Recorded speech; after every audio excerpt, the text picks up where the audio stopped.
Today we're going to discuss on Python methods with classes.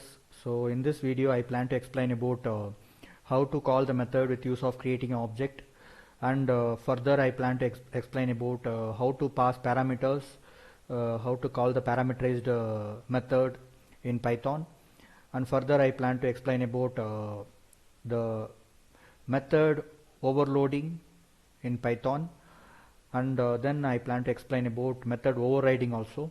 So this concepts I plan to deal with Python application programming. So entire method concepts we will start one by one. So in the first program what we are having is we are having class. The class name is 1. So inside the class name what we are having, we are just having a method. So our method name is fun. So inside the method name we are just printing a statement. So the statement represents inside the fun we are just displaying a statement. So we are closing the class. Down to that we are coming out of the class and method, and here we are creating an object for the class. So how to create object for a Python class? Object name is equal to new object name is equal to class name open parenthesis close parenthesis. That is the way we have to create object for the particular class. So here we created object name as obj. Our class name is 1. So 1 open parenthesis close parenthesis we are giving. Then after that we are just giving obj.fun. So what it will do, it will just call the function and it will execute this statement. After displaying this, it will come out of the program.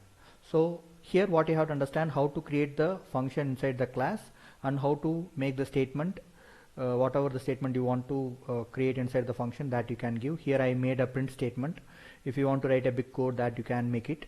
And outside of the particular class we have to create the object for the class. So our object name is obj, and further we are just using obj to call the particular function. Our function name or method name is fun. Okay, so let's execute this particular code and see the output. So I am executing the code. So you can able to see the output here. Inside the fun is the output for this particular code. Okay, let's move for the next one. So here I am passing two parameters. One is a and another one is b. Here the same class I created, the class name is 1, and then we are creating the function name. Our function name is fun, our method name is fun, and we are having two parameters, a and b we are having as parameters, and we are just doing addition operation for the two parameters what I am created, what I got as a input. So these parameters are passed from the function call. So a and b value I am getting from the function call, 5 and 10 I am getting. So those values I am just doing addition operation here. So here the sum of a and b is %d we are using, so that a and b value will be added here, summed up here, and that will be displayed as output. So for that I am giving open parenthesis a plus b close parenthesis I am giving, so that whatever the a and b value I am receiving from the function call, that will be summed up here and that will be displayed as output. So here obj is equal to 1. The same case I am creating object for 1, the class 1. Then next to that obj.fun I am using. So inside the fun what I am doing, I am just giving 5, 10. So two parameters I am passing. So a value will be 5 and b value will be 10. So that will be displayed here as output. So a plus b, it will be 15, will be displayed as output here. Okay. So in this particular program, how to pass parameter to the function or method, that we have to understand, and we have to understand how to call the particular method with use of the object. Okay, so let's execute this particular program and see the output for this program. So you can able to see the output. The sum of a and b is 15. Okay, the sum of a and b is 15 we are getting as output. So here no need to give %d. %d will be for the previous version. So for this version without %d the program works fine. So you can see the output here. The sum of a and b is 15. It will display as output. Okay. So next to this we will move for the function overloading program. So function overloading mean by we are having same function name with different parameters. So same function name with different parameters mean by what? The function name what I am using is fun only. For all the function I am using the function name as fun only, but the parameters I am passing two integer parameters for the first function. For the second function I am passing 3 floating point parameters. There is a difference while calling the function with use of the parameter we are calling the particular function. If I am passing 2 integer, it will call the first function. If I am passing 3 floating points, it will call the second function. That is the difference in calling the function. We can create a number of functions such like that. We can modify the parameters, but it should not have the same parameters. For example, if I am using 2 integers, again I should not use 2 integers. That is a rule. So here I am just creating a dispatcher predefined class. Why I am using this, I want to denote the functions. Actually, first function carries 2 integers and second function carries 3 floating points, that I have to use with use of multi-dispatcher class actually. So here next to that we are just having class, our class having 2 methods. As I told, the first method is a and b, both are integers. It will just do addition operation. Inside the method I am just performing a addition operation. So here also we are not required of %d because that's for the previous version. %f is also not required, so it will automatically do the values. So here we are just making a and b, so a plus b will be added. So whatever the integer values I am passing, that will be summed up and that will be displayed as output. And here next to that I am passing 3 floating point values. So all the 3 floating point values will be multiplied. The product of C, D and E will be done here and that will be displayed as output. So here what I am doing, I am just creating object obj. So with use of obj I am calling the first function 5, 10. So 5, 10 will be called and that will be added up here. 15 will be displayed as output. So next one 5.8, 10.6 and 9.7, we are passing 3 parameters. So here 5.8 into 10.6 into 9.7 will be multiplied, that will be displayed as output. So let's execute this code and see the output. So what you have to understand from this code, we are having 2 different parameterized function, but the function name is same. So you can able to see the output here. The sum of a and b is 15, it's displaying, and the product of C, D and E will be 596.35599, like that it's going on. So we are having same function name, but the parameters are different.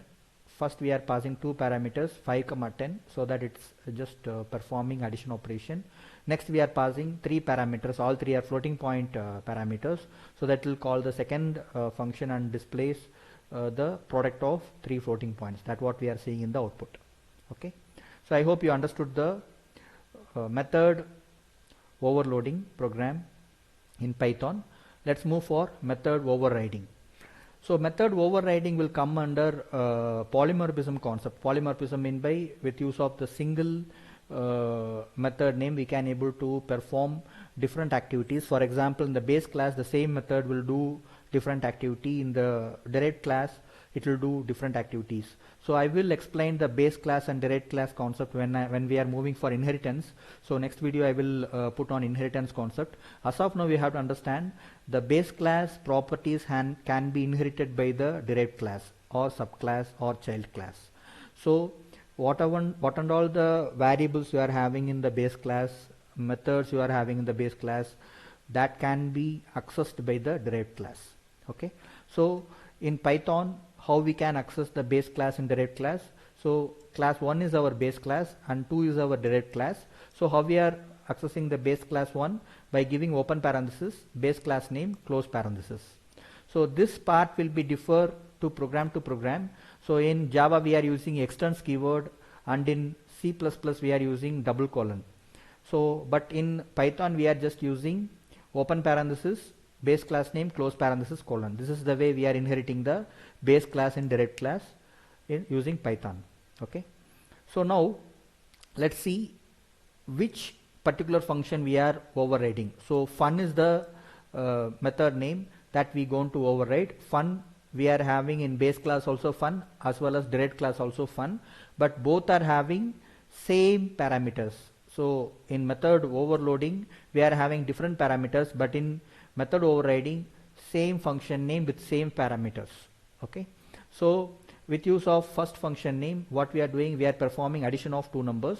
In the second derived class function name we are performing multiplication of 2 numbers.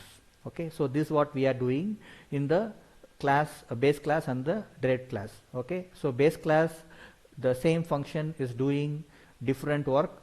In the derived class same function is doing different work. Okay, So now we are creating object for the class 1, so that is said to be obj1, and we are creating object for class 2, that is said to be obj2. So two classes we created, object obj1 and obj2. So with use of obj1 we are calling fun. So we are calling fun. So what happens? We are passing 10 and 20 as a parameter. So obj1.fun 10, 20 we are passing. So it will call the base class fun, because with use of obj1 base class object we are calling the fun method. So it will call the base class fun method and display the value, that is said to be a and b. A and b will be summed up here and that will be displayed as output.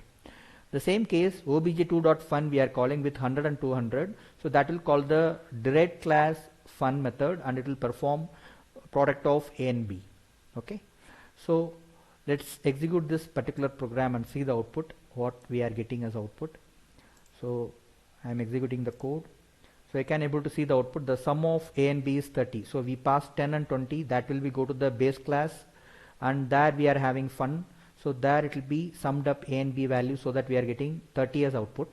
So next one we are just passing 100 and 200, that will call the derived class method fun, and there it will perform the product operation. So product operation, what we are getting, we are just getting the value as 20,000 as output. Okay, 20,000 as output we are getting in the derived class. So you can see the output properly here. So it's coming, sum of a and b is 30 and product of a and b is 20,000.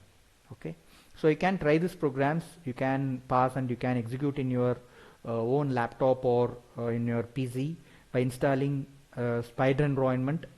You can get the Spider environment from anaconda.org website. You have to install the Anaconda IDE. From there you can able to get the Spider environment. So it's easy to work and you can able to see all the variables whatever we created. You can able to see the object created, all these things you can able to see in this particular IDE. So I hope you understand the today's part, methods, how to call the simple method and how to call the parameterized method and how to call the method overloading thing with use of method overloading program example, and how to make a method overriding concept, and I hope you understood all these concepts. So thanks for watching. Subscribe, share and like my videos. If you have any comments, please make it so that I will improve my videos in the future. So next video I will release in inheritance concepts, 5 different concepts we are having in inheritance: single, multiple, multi-level, hierarchical and hybrid inheritance. All these things I will plan to make a small program and I plan to explain. So thanks for watching. Support, share and subscribe. Thank you.